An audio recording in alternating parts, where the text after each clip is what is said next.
Well, around this time last month, we were talking about the potential of worsening drought conditions, and as well as that, very warm temperatures indeed.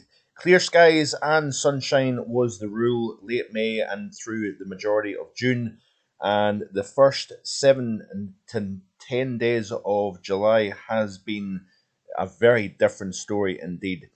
Thanks for clicking on to the Tuesday edition of Vogan's European Outlook. Hope everybody is well. Before we get into the video, please like and, of course, subscribe. I do greatly appreciate your support, of course, getting very close to the 5,000 subscription benchmark. So I want to just continue to thank you for your support and your views. I am very, very grateful indeed for that. So, yeah, the summer forecast continues to prove pretty accurate so far. Warm and dry was the theme during the month of June, and so far July has been a bit of a disappointing one with regards to the weather anyway. From a forecast point of view, I'm very pleased indeed that low pressure has been the dominant player. I know a lot of people would be cursing me for saying that because they want maybe sunny conditions, warm temperatures, but of course some like it, some hate it, and they like it or lump it, we have got a low pressure dominated pattern at the moment. We've got a very blocky type pattern as well, with a trough over the eastern United States. We've seen catastrophic, devastating flooding in the state of Vermont and parts of upstate New York in the United States, where we've seen a tremendous flooding situation here. We will talk about that in the upcoming 50th edition of the Global Weather Report on Sunday. I will look into that in a good bit of detail at the weekend, so stay tuned for that. But this big dip in the jet over the eastern half of the United States, then we're seeing the big surge of the high pressure system, the jet stream getting deflected all the way up into Greenland, where we've seen temperatures as high as 23 Celsius in coastal parts of Greenland in the last day or so. Remarkably warm temperatures here, but of course, when you've got that negative NAO pattern, you do have this situation taking place. So unusually cool, wet conditions, eastern United States, unusually warm up across Greenland, and of course, we've got that trough, that deep area of troughiness anchored over or near the UK and Ireland, and we've got these surface areas of low pressure that basically spin around each other, continuing to keep things cool and rather showery, with, of course, longer spells of rain to speak about as well. So this is the current situation. We've got an area of low pressure that is kind of just starting to kind of pull away from the northern portions of the British Isles. We've got, of course, all sorts of shower activity and breeze cycling around that centre of low pressure. We've got showers, longer spells of rain. In the sunshine, it doesn't feel too bad, but certainly temperatures are fairly suppressed for the time of the year. Further south, of course, we're cooking across Iberia, and temperatures into the low 40s, as you can see here at the time of recording. We've got some very cool, fresh conditions across the UK and Ireland, but of course, 40, 41 Celsius across the oven of Spain. Get into northwest Africa, and temperatures are into the mid to even upper 40s, as you can see here. Plenty of heat thanks to an area of high pressure over the continent versus low pressure just north of Scotland. We've got, of course, plenty of heat to speak about across the majority of mainland Europe, actually. We've even got mid to high 20s all the way up into the Arctic of Scandinavia, as you can see here, down into the Balkan region. Of course, the classic areas of Turkey, seeing plenty of heat at this moment in time. So why have we got this situation, this complete opposite situation to what we had back a month ago? Part of the reason is thanks to the Mann-Julian oscillation and whatever phase it is, the enhanced convection versus the suppressed. So you've got the enhanced and the suppressed phase of the Mann-Julian oscillation. Do we see any kind of shift coming up in the next couple of weeks? That, of course, is going to be the question. But it looks as if a lot of the models now are starting to agree on this shift out of the Indian Ocean into the western portion of the Pacific with regards to enhanced convection. That then feeds back to the middle altitude pattern, reshapes the ridge trough situation at the moment, and we may see a bit of a pull out of this trough that is kind of trapped beneath this kind of a mega block type situation at the moment here. Because if we look at the this is the off the GFS ensemble, of course, and you can see here that we've got, this is the negative NAO, by the way. Sorry, I'm kind of jumping back and forward. I'm just trying to kind of show you things as I think at the time.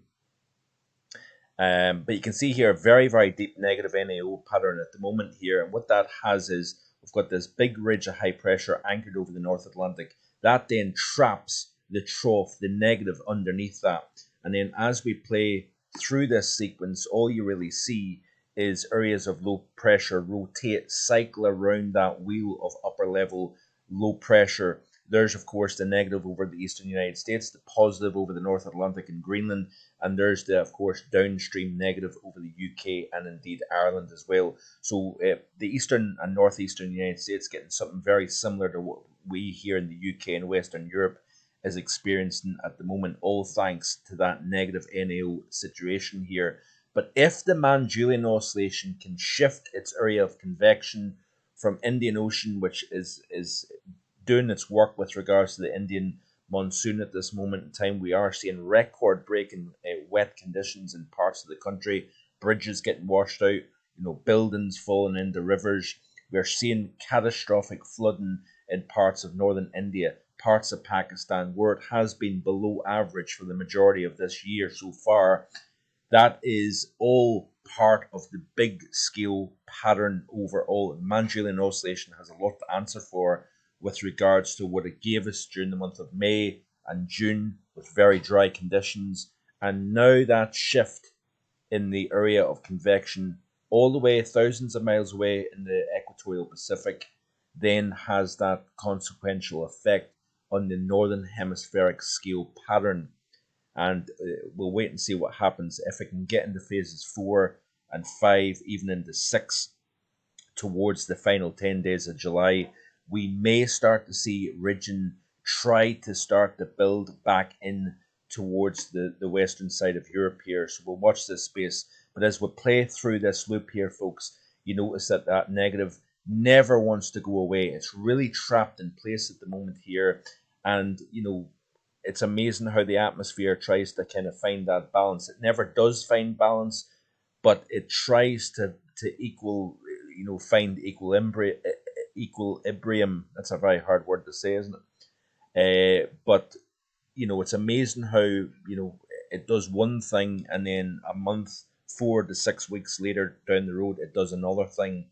And this is exactly what I said in my summer forecast way back at the end of May, that I believed that June would be the warmest, driest month.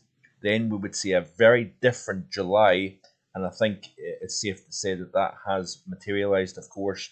And the question is going to be the end game to July and, of course, August. What has August got in store? Now, of course, the summer forecast does have for a cool and unsettled August overall. But it could go either way, folks, and it just depends on, the ongoing El Nino. We have had a bit of a pause in the progress of the developing El Nino, but it looks as if we may start to see that becoming a little bit more prevalent in terms of becoming a little bit more of a mature event as we go through the second half of this summer season. But we have had a little bit of a break in that progress of the developing El Nino, and we should start to see a change taking place with that eastward progress from Indian to Pacific Ocean. And then in turn, do we see that shift in the mid-latitude and even the high-latitude pattern. But this negative is definitely not going anywhere, certainly for the next week or so. You notice here that area of high pressure with the North Atlantic, that positive just continues to want to remain anchored in place. And when you've got that positive up here, and of course, you've got this kind of meridional pattern where you've got the dip in the jet over the North Atlantic, or the eastern North America, should I say, that dip, then that rise over the North Atlantic and Greenland. You've always got that dip downstream over the UK and Ireland, and that is exactly what we're seeing taking place here. So you notice here, as we continue to play all the way to the end of the month, we don't really see much change. So the models don't see that shift in the Manjulian oscillation from Indian to Pacific Ocean, which is quite interesting.